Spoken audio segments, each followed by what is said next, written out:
Hello students, तो आज मैं आपको law of refraction by Huygens principle पढ़ाने वाला हूं। प्यारे विद्यार्थियों, आप इसे देख लीजिए और यह काफी इंपॉर्टेंट है। आप क्वेश्चन बैंक उठा करके देखेंगे, बोर्ड एग्जाम में तो कितना बार यह पूछा गया है। इस कारण से मैं कह रहा हूं कि यह काफी इंपॉर्टेंट है, हमेशा पूछे जाते हैं। लेकिन इसे जानने के लिए अगर थोड़ा सा आप ध्यान देंगे, तो हम थोड़ा सा ध्यान देंगे तो यह याद हो जाएगा। क्योंकि इसके पहले वेव ऑप्टिक्स का जो भी मैं टॉपिक पढ़ाया हूं उसे आप याद रखते हैं तो इसे समझने में थोड़ा भी लेट नहीं लगेगा। मैं निश्चित रूप से आपको समझा ही दूंगा, परंतु यह जब तक समाप्त नहीं हो तब तक आप हमारे साथ बने रहिए। आइए देखिए, law of refraction by Huygens principle. Huygens के सिद्धांत से अपवर्तन के नियम को प्रमाणित कर देना है। क्या करना है? हाइगेंस के सिद्धांत से अपवर्तन के नियम को हमें क्या करना है? प्रमाणित कर देना है। तो आप जानते हैं अपवर्तन के लिए हमको क्या चाहिए? दो माध्यम चाहिए। क्या चाहिए? दो माध्यम। तो देखिए, सबसे पहले मैं डायग्राम बनाता हूं और एक सरफेस हम लेते हैं। यह सरफेस दो माध्यम को अलग कर रहा है। कितने माध्यम को अलग कर रहा है? दो माध्यम को। यह आपका एक माध्यम, यहां माध्यम मीडियम, यह फर्स्ट है, यह मीडियम सेकेंड है। दो मीडियम है। यह जो है आपका रेयर मीडियम है, रेयर है, और यह क्या है? डेंसर है। दो मीडियम को यह अलग कर रहा है। अब हम क्या करते हैं? किसी सोर्स ऑफ लाइट से दो पैरेलल रे को लेते हैं। ऐसे देखिए, यहां ऐसे आया, फिर एक रे यहां ऐसे आया। यह हम आपको बताए हैं, आप याद रखेंगे, खूब ध्यान से याद रखेंगे कि अगर किसी प्रकाश स्रोत से, सोर्स ऑफ लाइट से दो पैरेलल रे आएगा तो वह वेव फ्रंट का निर्माण करेगा, और वह जो वेव फ्रंट होगा इस रे के परपेंडिकुलर होगा। क्या होगा? परपेंडिकुलर होगा। तो यहां एक मैं वेव फ्रंट बना देता हूं। क्या बना देते हैं? वेव फ्रंट बना देते हैं ऐसे। यह एक वेव फ्रंट है। क्या है? वेव फ्रंट है। खूब मन से देखेंगे आप, निश्चित रूप से यह याद हो जाएगा आपको। वेव फ्रंट को हम ए बी लिख लेते हैं। जैसा कि मैं आपको बताया हूं कि यह वेव फ्रंट का प्रत्येक बिंदु सेकेंडरी सोर्स का काम करेगा, अर्थात सोर्स ऑफ सेकेंडरी डिस्टर्बेंस बताएगा। कहने का मतलब है कि यह जो आपका वेव फ्रंट है, यह वेव फ्रंट का प्रत्येक पॉइंट, पहले से मैं बताया, वेव फ्रंट का प्रत्येक point source of secondary disturbance का काम करेगा। मतलब इसके प्रत्येक पॉइंट से अलग अलग वेवलेट्स बनेंगे। क्या बनेंगे? वेवलेट्स बनेंगे। तो यह देखिए, यहां यह पॉइंट, एक पॉइंट यहां हो तो यहां से वेवलेट ऐसे बनेगा, ऐसे बनेगा, ऐसे बनेगा, और यहां मिलेगा। यहां पर यह पहला पॉइंट ए, यह अपवर्तक पृष्ठ पर टकराता है तो वेव फ्रंट, वेवलेट यहां ऐसे बनेगा, ऐसे बनेगा। तो देखिए, इसके प्रत्येक बिंदु से यहां पर क्या आता है? रे आते रहता है, रे आते रहता है। सब का अपवर्तन होता है। सबका क्या होता है? अपवर्तन होता है। तो देखिए, यहां हम क्या करते हैं? एक नॉर्मल डाल देते हैं, यहां एक नॉर्मल डाल देते हैं।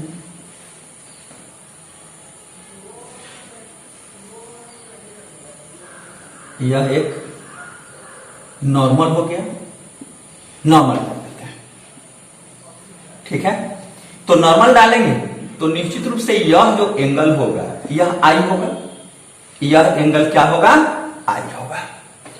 अब यहां यह जो रे है इसका यहां पर अपवर्तन होगा तो निश्चित रूप से यह ऐसे आएगा। देखिए, यह ऐसे आएगा। बच्चे आप देखिए खूब मन से, निश्चित रूप से समझ में आ जाएगा। यह जब ऐसे आएगा तो हम यह जानते हैं, यह B से जितने समय में, यहां C पॉइंट ले लेते हैं, B से जितने समय में यह C पर पहुंचेगा, क्या होगा? C पर पहुंचेगा। ठीक उतना ही समय में यह रिफ्रैक्टेड रे पर एक हम क्या करेंगे? एक आर्क बनाएंगे। क्या बनाएंगे? आर्क बनाएंगे। तो आर्क बनाएंगे, उस आर्क को यहां C पॉइंट के आर्क से जब हम मिला देंगे तो जो हमें प्राप्त होगा वह सेकेंडरी वेव फ्रंट प्राप्त होगा। क्या होगा? सेकेंडरी। तो देखिए यहां भी हम क्या करते हैं? एक नॉर्मल डाल देते हैं, यहां भी एक नॉर्मल डाल देते हैं। ऐसे यह नॉर्मल हो गया, यह नॉर्मल हो गया। तो निश्चित रूप से यह रे ऐसे होगा। क्या होगा? ऐसे होगा, ऐसे आएगा यह, ऐसे आएगा। अब देखिए, अब हम क्या करते हैं? यहां जो मीडियम, दो मीडियम हमने लिया है, मीडियम 1 और मीडियम 2। मीडियम 1 में हम इसके वेलोसिटी को V1 मान लेते हैं। क्या मान लेते हैं? V1 मान लेते हैं। और मीडियम 2 में इसके वेलोसिटी को हम V2 मान लेते हैं। क्या मान लेते हैं? V2 मान लेते हैं। यह V2 हो गया। यहां क्या होता है? मीडियम 1 का अपवर्तनांक, रिफ्रैक्टिव इंडेक्स हम यहां μ1 ले लेते हैं और यहां क्या ले लेते हैं? μ2 ले लेते हैं। यहां μ1 है और यहां क्या हो गया? μ2 हो गया। परंतु यह भी आप याद रखेंगे, V1 ग्रेटर देन V2 है। V1 ग्रेटर देन क्या है? V2 है। मतलब इसका वेग अधिक है और इसका वेग क्या है? कम है। मतलब यहां जो मीडियम है यह सघन है और यह क्या है? विरल। तो विरल माध्यम में वेग अधिक होता है और सघन माध्यम में क्या होता है? कम होता है। तो यह कम हो गया, मतलब V1 ग्रेटर देन क्या हो गया? V2 हो गया। तो देखिए अब हम क्या करेंगे? यह जो C पॉइंट हमने लिया था, यह C पॉइंट है, तो यहां से यहां तक अगर इस रे को, वेवलेट्स को, यहां इस रे मतलब वेव फ्रंट है, यह क्या है? वेव फ्रंट है, इंसिडेंट वेव फ्रंट है। वेव फ्रंट का प्रत्येक पॉइंट क्या करेगा? वेवलेट का निर्माण करेगा। तो वेवलेट का जो निर्माण करेगा तो ऐसे वेवलेट होकर के कहां पहुंचेगा? C पर पहुंचेगा। C पर वेवलेट्स जब पहुंचेगा तो यहां से यहां आने में इसको टाइम मान लेते हैं, क्या लगा है? T लगा है। कितना टाइम लगा है? T टाइम लगा है। हम मान लेते हैं कि टाइम इक्वल टू क्या है? T। तो यह जो डिस्टेंस होगा, यह क्या होगा? डिस्टेंस होगा। मतलब BC इक्वल टू क्या हो जाएगा? V1T हो जाएगा। V1 क्या हो जाएगा? T हो जाएगा। आप जानते हैं कि यह डिस्टेंस इक्वल टू क्या हो जाएगा? V1T होगा। तो यह इसे हम लिख सकते हैं यहां कि यह हो गया V1T हो गया। क्या हो गया? V1T। ठीक उतना ही समय में क्या करेंगे? उतना ही समय में जो यह डिस्टेंस कवर करेगा सघन माध्यम में, किसमें? सघन माध्यम में, इस पॉइंट को हम सेंटर मानते हुए एक कर्व बनाएंगे। क्या बनाएंगे? एक चाप खींचेंगे। तो देखिए आप सपोज कीजिए कि यहां हम क्या करते हैं, यहां से जो वेवलेट्स बना, तो यहां हम इसको सेंटर लेकर के ऐसे, सेंटर यहां लेफ्ट करके ऐसे हम क्या करते हैं? एक चाप खींचते हैं। क्या खींचते हैं? चाप खींचते हैं। कितना समय में? T समय में। तो T समय में खींचेंगे तो आप सपोज कीजिए कि यह यहां आएगा, ऐसे कर्व बनेगा, ऐसे कर्व बनेगा। इस कर्व को हम क्या करेंगे? इसको लेकर के, यह आर्क जो होगा इसको लेकर के ऐसे हम मिला देंगे, ऐसे मिला देंगे। तो ऐसे जो मिला देंगे तो यह जो हमको प्राप्त होगा, यह जानते हैं क्या प्राप्त होगा? यह प्राप्त होगा सेकेंडरी वेव फ्रंट। क्या होगा? Secondary wave front. जैसे आपको हम बताए हैं कि जब आर्क हम खींचते हैं, उस आर्क को कॉमन टेंजेंट से मिला देते हैं तो हमें क्या मिलता है? सेकेंडरी मतलब न्यू वेव फ्रंट मिलता है। तो यह क्या बन गया? New wave front. यह जो न्यू वेव फ्रंट है यह क्या है? रिफ्रैक्टेड वेव फ्रंट है। क्या है? Refracted wave front. यह क्या हुआ? Incident wave front. यह क्या हो गया? Refracted wave front. तो देखिए ऐसे जब यह जो इंसिडेंट वेव फ्रंट है इसके पॉइंट से जब वो वेवलेट्स बनेंगे तो ऐसे बनते आएंगे, तो यहां भी हम यहां क्या कर सकते हैं, यहां भी आर्क ऐसे बना सकते हैं। दोनों आर्क को हम कॉमन टेंजेंट से मिलाएंगे तो यह आपका क्या मिल गया, यह मिल गया न्यू वेव फ्रंट जिसे हम कहेंगे रिफ्रैक्टेड वेव फ्रंट। ठीक है, तो देखिए अब इसे हम ऐसे लिख भी सकते हैं, यह हो जाएगा इंसिडेंट वेव फ्रंट, यह बताए हैं हम आपको, यह आपका हो जाएगा रिफ्रैक्टेड वेव फ्रंट। ठीक है, अब देखिए इस फिगर में यह तो आई हो गया, और मैं यह बताया हूं आपको कि आप हमेशा याद रखेंगे, यह समझ भी जाएंगे। यह जो वेव फ्रंट है इंसिडेंट रे होता है उसके साथ कितने डिग्री कोण बनाता है, 90 डिग्री कोण बनाता है। परपेंडिकुलर होता है तो यह 90 डिग्री, यह भी 90 डिग्री, यह भी 90 डिग्री, तो निश्चित रूप से यह जो होगा यह भी 90 डिग्री होगा, यह भी क्या होगा 90 डिग्री होगा। तो मैं इसके पहले वाले वीडियो में बताया हूं कि यह जो एंगल होगा यह 90 डिग्री माइनस आई होगा, क्या होगा 90 डिग्री माइनस आई होगा। तो यह 90 डिग्री माइनस आई होगा, तो इसे जब निकालेंगे तो यह क्या आ जाएगा, आई आ जाएगा। मैं इसके पहले वाले वीडियो में इसको बना करके बताया हूं। तो यह अगर 90 डिग्री माइनस आई होता है तो यहां से लेकर के यह जो आपका एंगल बनेगा, यह बड़ा वाला एंगल, यह भी तो 90 डिग्री है, तो 90 डिग्री माइनस 90 डिग्री माइनस आई मतलब है 90 डिग्री माइनस आई है, तो जो शेष बचेगा वह यह होगा, यह किसके बराबर आ जाएगा, आई के बराबर आ जाएगा। किसके बराबर आएगा, आई के बराबर आ जाएगा।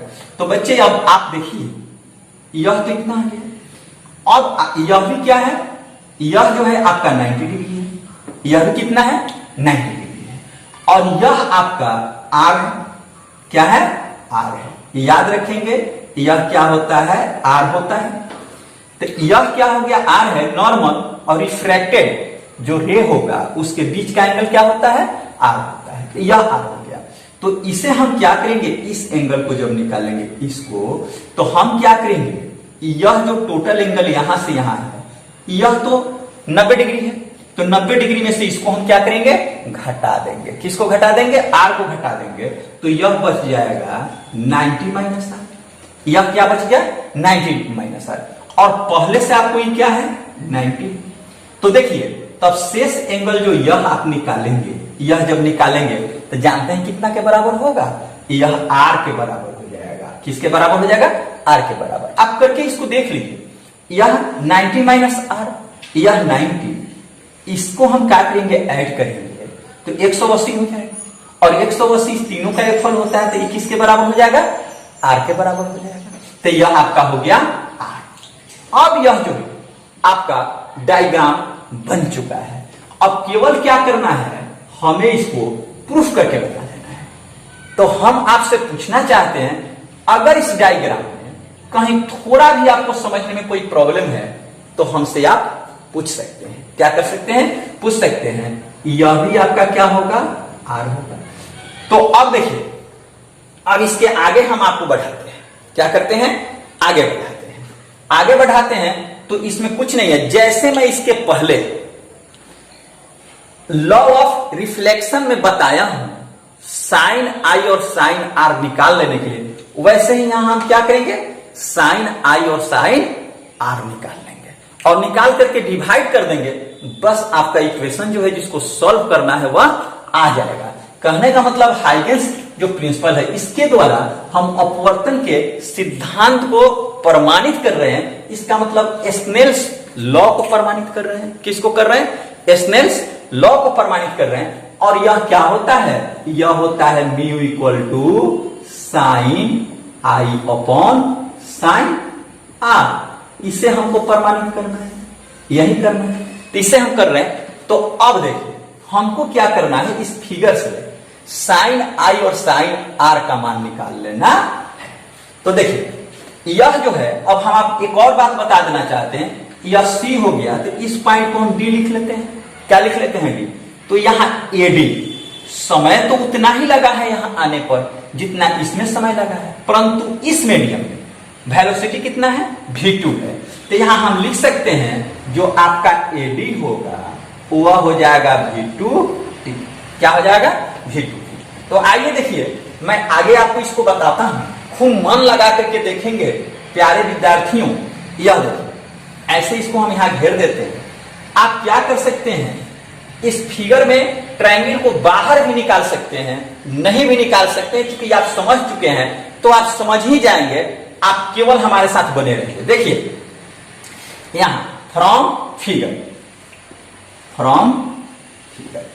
फिगर में आप देखेंगे थोड़ा सा मन लगाएंगे, ज्यादा मन लगाने की जरूरत नहीं है, लेकिन मन लगाएंगे। यह देखेंगे तो यहां आप देख रहे हैं कि यह जो आई है, तो आई के सामने की यह जो साइड है, भुजा है, यह क्या होगा? परपेंडिकुलर होगा, लंब होगा। और यह सबसे बड़ी भुजा है, वह क्या होगा? हाइपोटेन्यूस होगा, कर्ण होगा। तो इसको हम यहाँ निकाल करके भी आपको बता देते हैं कि आपको दिक्कत नहीं होगा। यह ऐसे हो गया, ऐसे होगा, यह ऐसे है और यह ऐसे है। यह आपका 90 डिग्री का एंगल है। क्या है? 90 डिग्री है। यह होगा क्या है आपका? 90 डिग्री है। यह 90 डिग्री, तो यह 90 डिग्री है। यह जो एंगल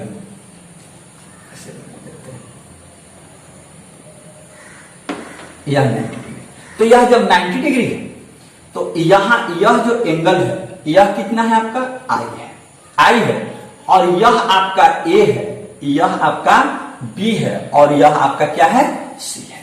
तो यहां से हम निकालना चाहते हैं इस figure, from figure triangle in triangle. देख लीजिए, यहां से ही देख लीजिए, आपको स्पष्ट समझ में आ जाएगा। ट्रायंगल यह होगा ABC। तो ABC में क्या होगा, यहां हम निकालेंगे तो यह हो जाएगा साइन आई। तो साइन आई निकालेंगे तो यहां से भी आप देख सकते हैं, यहां से भी देख सकते हैं। तो इसके आई हमको निकालना है। इसके सामने की भुजा क्या है? BC है। BC क्या है? लंब है। और इसका हाइपोटेन्यूस क्या है? AC है। तो यहां AC हम लिख सकते हैं। यहां समझने में कोई कठिनाई आपको नहीं होना चाहिए, क्योंकि यह आप पहले से जान रहे हैं। फिर आप देखिए, इसमें तो हमने साइन आई निकाल लिया, अब हमको निकालना है साइन आर। तो देखिए साइन आर यहां है, तो इसके सामने की जो भुजा होगी वह लंब होगा। क्या होगा? लंब होगा। और सबसे बड़ी भुजा होगी वह क्या होगा? कर्ण होगा। तो इसके सामने की भुजा कौन है? एडी है। तो एडी क्या हो जाएगा? लंब। ई क्या हो जाएगा? कर्ण हो जाएगा। तो देखिए यहां भी हम आपको निकाल करके बताते हैं। फिर यह ऐसे हम निकाल लेते हैं, ऐसे यह बन रहा है, ऐसे बन रहा है। मन से देखेंगे होगा, आपको यह सब चीज समझ में आ ही जाएगा अगर थोड़ा सा मन लगाएंगे तो। यह हो गया। तो यह आपका है D, यह आपका है A, यह आपका है C। तो और यहां है आपका R। क्या है? R। अब यहां देखिए, और यह कितना बन रहा है? 90 डिग्री बन रहा है। क्या बन रहा है? 90 डिग्री बन रहा है। तो 90 डिग्री बन रहा है। तो अब यह जो आपका होगा, यह मन से देखिएगा, यहां हम निकालेंगे साइन आर। तो साइन आर निकालेंगे तो आप यहां भी देख सकते हैं, यहां भी देख सकते हैं। तो इसके सामने की भुजा यह है, तो यह क्या होगा? लंब होगा। और यह क्या होगा? सबसे बड़ी भुजा है, तो यह क्या होगा? कर्ण होगा। तो इसी प्रकार एडी क्या हो गया? एडी लंब हो गया। और एसी क्या हो गया? कर्ण हो गया। ठीक है। तो हम साइन आई और साइन आर भी निकाल चुके हैं। अब क्या करना है? इसे इक्वेशन आप 1 मान लीजिए। यह इक्वेशन हो गया 1। इसे इक्वेशन मान लीजिए 2। इक्वेशन 1 में इक्वेशन 2 से भाग दे दीजिए। इक्वेशन 1 में इक्वेशन 2 से हम क्या करते हैं? भाग दे देते हैं। तो भाग दे देंगे तो देखिए क्या करेंगे, यहां करेंगे from equation 1 divided by equation 2 से हम इसमें क्या करेंगे? भाग दे देंगे। तो भाग दे देंगे तो आप जानते हैं यह हो जाएगा साइन आर अपॉन हो जाएगा साइन आर इक्वल टू, देख लीजिए यहां क्या है? यह है BC अपॉन क्या है? AC। BC upon AC। यह क्या है? AD। यह क्या है? AD अपॉन यह क्या है? AD अपॉन है यह AC।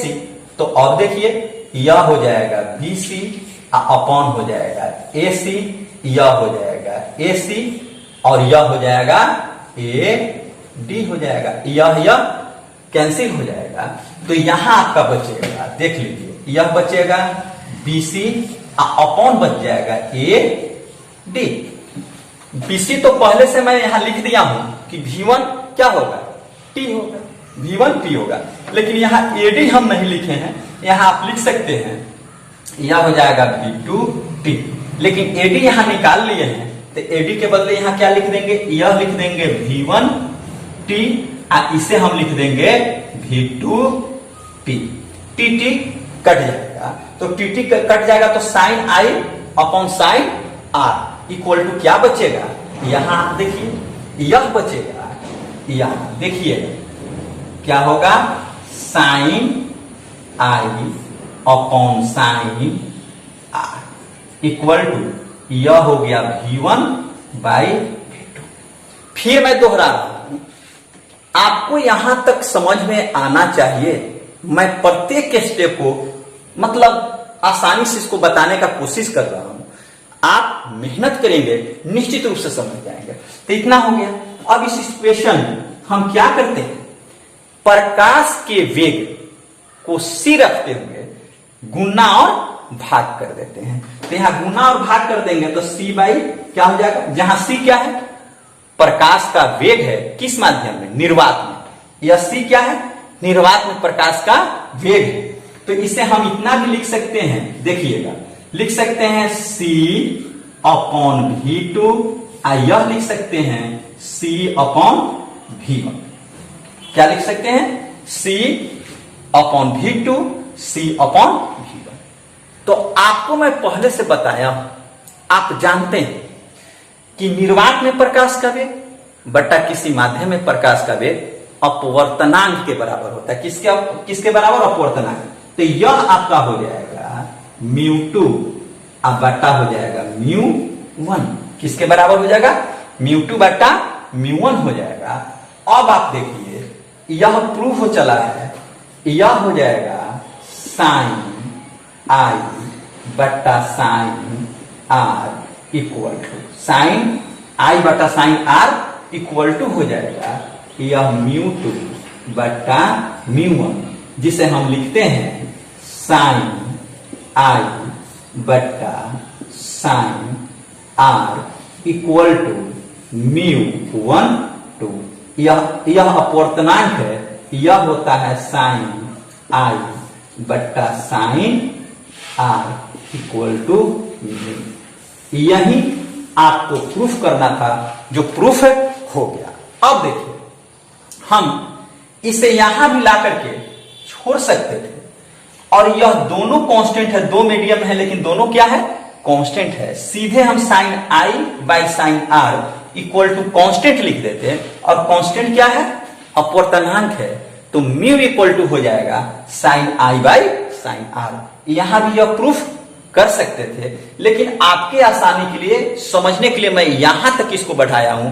तो मुझे पूरी उम्मीद है कि बच्चे आप समझ गए होंगे, और परीक्षा में जब यह आएगा तो आप इसे निश्चित रूप से लिख देंगे। तो अब इस क्लास में इतना ही, मैं पुनः आपसे अगले वीडियो में